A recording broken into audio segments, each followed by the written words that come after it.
એક ગેમ રમીશું.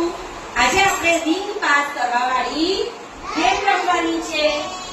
આ આપણી પાસે રિંગ છે. આ રિંગ આપણે બાજુમાં આપવાની છે. મારી ખંજરી વાગે એટલે બધાએ રિંગ પાસ કરવાની. અને મારી ખંજરી બંધ થાય એટલે તમારે જેના હાથમાં રિંગ હશે તેને ઊભું થવાનું અને ફરક વિશે બોલવાનું. ચાલો પાસ કરો. જલ્દી જલ્દી જલ્દી જલ્દી પાસ કરો. જલ્દી પાસ કરો. વેરી ગુડ પાસ કરો. રિંગ પાસ કરો. જલ્દી જલ્દી આવો બાજુમાં આપી દો. બાજુમાં આપી દો.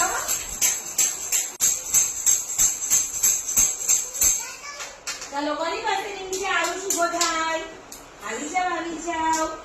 ચલો આયુષ બોલો, તને શું સૌથી વધારે ભાવે? શું ભાવે તને સૌથી વધારે? મમ્મી શું જમવાનું આપે ખોરાકમાં? દાળ ભાત.